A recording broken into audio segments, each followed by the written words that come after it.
DailyFanMMA.com, back with another UFC Quick Picks on the Mayo Media Network. We have UFC 283 this weekend. Teixeira versus Hill, Figueiredo versus Moreno, two championship fights on the slate, 15 fights in total. This is going to be a crazy event. I'm going to give you my favorite cash game play, tournament play, salary play, and another matchup of the week from a DraftKings perspective. And before I do, make sure you subscribe to the channel, like the video. Just there's so much great content coming out throughout the week, not just in MMA, but in a lot of different sports. So I highly recommend subscribing to the channel if you are not a subscriber already. Also, please comment below. Why don't you give me your take on who's coming home with the belts? Teixeira versus Hill in the main event for the light heavyweight championship. Figueiredo versus Moreno for the flyweight championship. Both those fights are competitively lined, so curious to hear who you guys pick to win. Without further ado, I'm going to go into my cash game play of the week, which is Jailton Almeida at 9.7K. All right, I'm rolling with Almeida in cash games at 9.7K. I mean, this one is obvious, but I need to explain exactly why it's obvious because we can't screw around in cash games. We have to play the best plays. Almeida is minus 1,000 to beat Shamil Abdurakhimov. He is the most expensive fighter on the slate. But the thing that's tough here is that there's, I think 13 out of 15 fights are projected to end inside the distance. So there is going to be a lot of big scores, and we need smash scores in tournaments. I also project Almeida to be one of the highest owned fighters on the slate. It's kind of a different story, but I mean, there are reasons to get cute in tournaments and look toward a Nunes or Andrade or Burns, for example, as a pivot.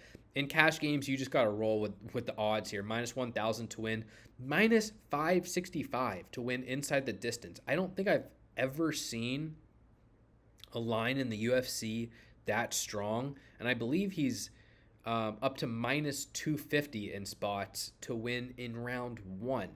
Almeida is 3-0 in the UFC. He scored 121, 114, and 118 points on DraftKings, and he's just a very strong wrestler and grappler, a physical presence, fighting an opponent in Abdurakhimov who is getting up there in age, is definitely slow. He's been finished recently by knockout 3 times in a row. He defends takedowns at 47%. I don't know why the UFC really wants this fight to happen, but yeah, Almeida likely has a lot of success and wins the fight quickly and puts up a big DraftKings score. I may not be as heavy on him in tournaments, but small field and cash games, I think he's like a near lock, and Almeida should definitely be in your cash games this week at 9.7K. Moving on to my tournament play of the week, I'm going to give out one in the co-main event here. I'm going to give out Brandon Moreno at 8K. And truthfully, I do think this should be a competitively lined fight.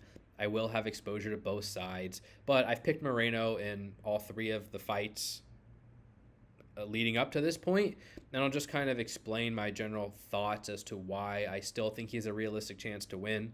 The downside is that this fight's in Figueiredo's home country of Brazil, where Figueiredo's a dynamic one-punch power, a knockout threat, and at home in Brazil, I definitely think that plays a role, and I do think Figueiredo could compete throughout 25 minutes, could hurt Moreno at any point, and picking him to win is not wrong at all. I think Moreno has a little bit more fantasy upside, though, as he throws strikes at a higher volume. He's a little bit better defensively sound, and he's a better grappler, which didn't really play itself out in the third fight.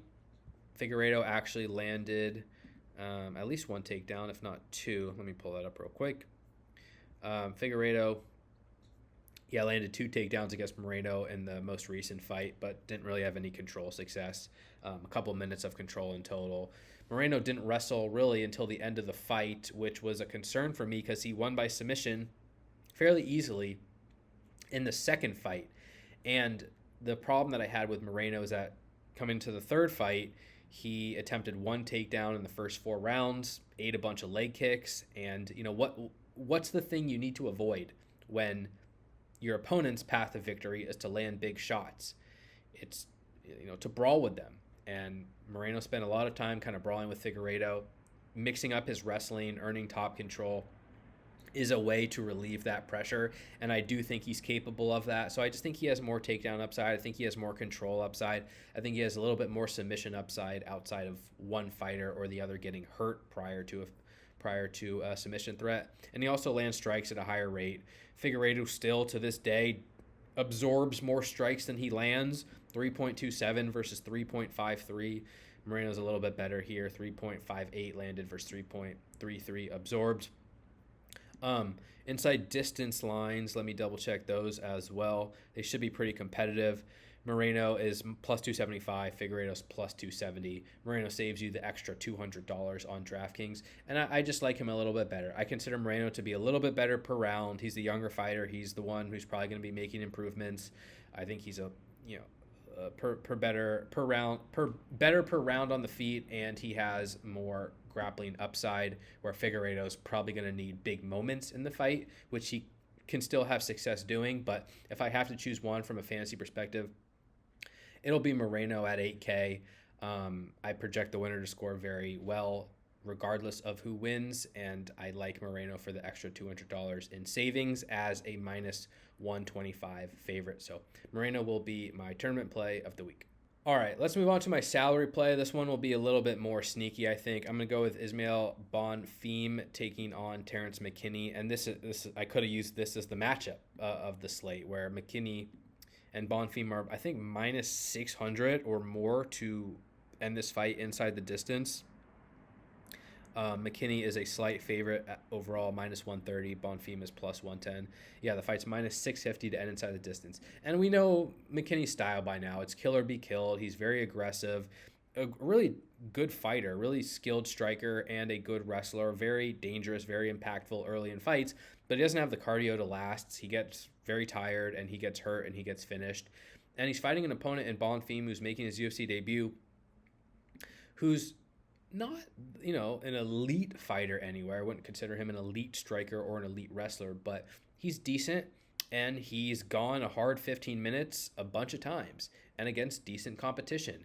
And so if this fight gets into past, 1.5 rounds, I think Bonfim is probably going to be favored. And I think Bonfim has a real chance to upset McKinney, where McKinney, if he wins, it's probably going to be from some big success early in the fight.